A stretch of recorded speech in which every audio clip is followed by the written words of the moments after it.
series. So we're looking at questions in mathematics which you can solve in some better method. 100 stands for 100 percentile. So method that will help you score maybe 100 percentile. Anyway, they're simple methods, not complicated. So anyone can apply it. Even if you're aiming for not aiming for clearing the cutoffs, you can use this method to help you solve questions as far as the exam is concerned. So two types, A and B, used to fill the tank. So A same capacity, B same capacity.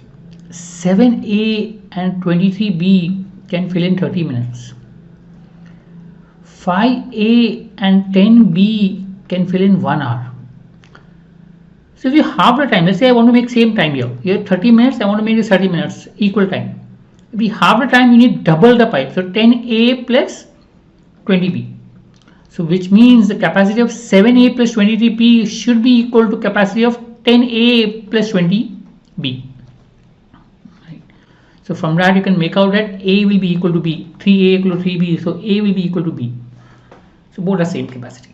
Right. First make the time same. If I make the time same 30 minutes, so when you halve the time, you double the number of pipes and then equate it, you realize A equal to B. So then you can solve. So if I say that 5 pipes plus 10 pipe, 5 and 10, 15 pipes, it takes 1 hour. Here you have 13 plus 32, 45 pipes will take how many hours? I mean, if you triple the number of pipes, the time becomes 1/3. I mean, number of pipes and time taken is inversely proportional. More the pipes, less the time taken. So which basically 1/3 hour, or which basically means 20 minutes. So answer will be 20 out here. Minutes, so 20. So be comfortable with ratios, it helps. So when you say pipes and hours, inversely proportional, it helps. Ratios are used in a lot of films.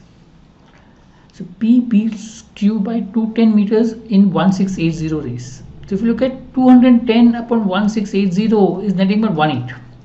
So he beats by 1/8. You always find a percentage or ratio that always remains the same. And 180 by Q beats R. That is 180 out of 1260. He beats up by 1/7.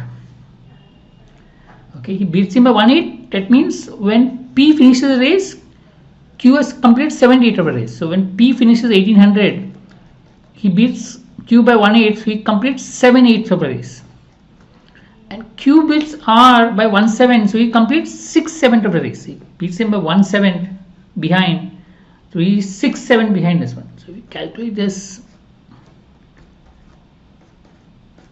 you will get 1350. So if you look at R is completed 1350, so 1800 minus 1350 will give you 450 meters. You can also say that, okay, here's an 1800 meters P. So Q will run, he beats him by 1/8. So that means Q will run 7/8 of the race. He beats him by 1/8. So he's 1/8 behind. So he's run 7/8 of the race. This is what Q runs. And this Q runs, then R will run, Q beats R by 1/7. So R runs 6/7 of what Q runs. So when you multiply, you get 1350. So he beats him by 450 meters. So A and B start diametrically opposite. So if you look at A starts here, B starts here. So when they meet for the first time, A has done 100 meters. B has done some, A has done 100 meters.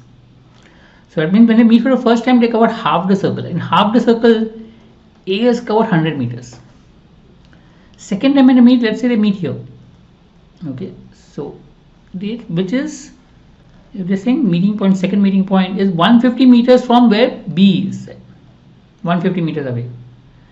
So in the second time when they meet, from the first circle, first meeting to second meeting, he has covered one circle. A full circle is one circle. From the first meeting to second meeting, together A and B has covered one full circle. So in one full circle, A will run 200 meters. In half the circle, when they together cover half the circle, A runs 100 meters. When they together run one full circle, A will run 200 meters. That means A has covered a total of 300 meters where they meet. A has covered a total of 300 meters where they meet, which is still 50 meters away from B. That means subtract this 150 meters, that means this point B is 150 meters away from starting point of A. Half the circle. So half the circle is 150, to full circle is 300 meters. So it makes sense to draw, picturize and try to understand. That helps in this sum. In time period distance, some of the sums, understanding the sum becomes easier. Drawing the sum becomes easier to solve. I'll repeat this again. when they meet for the first time, they together cover one circle, half the circle. I mean, B starts from this point, A starts from this point. When they meet, they together go half the circle. At that point, A covers 100. Second time when they meet, they together cover one full circle from first point to second time. So since it's double the distance, so A will also cover double the distance, 200 meters. So A has covered total 300 meters from the starting point, which is 150 meters from B. If you subtract that, you will realize that 300 meters is 150 meters is half the track. The full track will be 300 meters. 150 meters is half the track. The full track is 300. Ratios, important concept. So if you look at the ratio of alcohol to P, okay, juice water, juice alcohol is 1:2:3 in P, and Q it is 3:4:5. We'll just take water and juice. So if I look at here, it is double into 2. If I look at juice upon water, in P it is 2, in Q it is 1.33. So when you average it, somewhere has to be between these two values. When you're mixing the two, it has to be between these two values. Now 5 upon 2 is 2.5, is not between these two values. 5 upon 3, if you look at, is 1.66, is between the values. Yes, this is possible. Your 5 upon 6 is 1.2, is not between these two values. No. And 9 upon 7 is 1.28, again not between the values. Only 3 upon 5 is between the values. Mark the answer. So when you're mixing, the average has to be between the two values. If I take the ratio of juice and water, in the first case the ratio for P is 2, for Q is 1.33. Look at the option, the ratio has to be between the values. Only in second option the ratio is between the values. That will be the answer. Susan wrote 5 marks. His score in a second mock is 37.5% more. 37.5, you should be able to good at converting percentage to fraction. So 37.5% is 38. 12.5% is 1/8. 38 more. So which means 1 plus 38 is 11/8.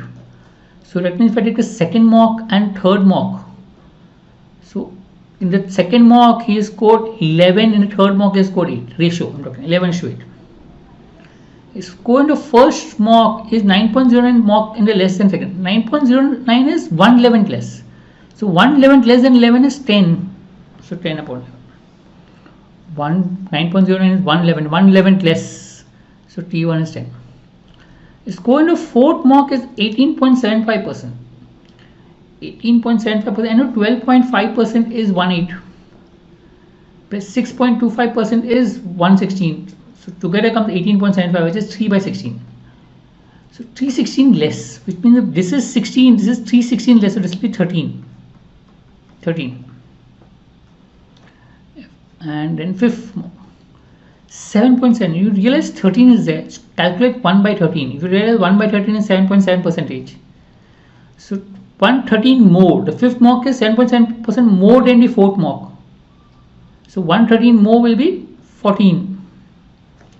So if this is 16, this will be 22 and this will be 20. I'm making all integers. That will be point. If I convert it to 4, so I have to make all in one row. So 20, 22, 16, 13, 14. Add. You realize 85. So it has to be multiple of 85 integers. I got a ratio 85. The only option is second option, 170. That will be the answer. Right. We'll come up with more videos. Do subscribe to our channel. Thank you.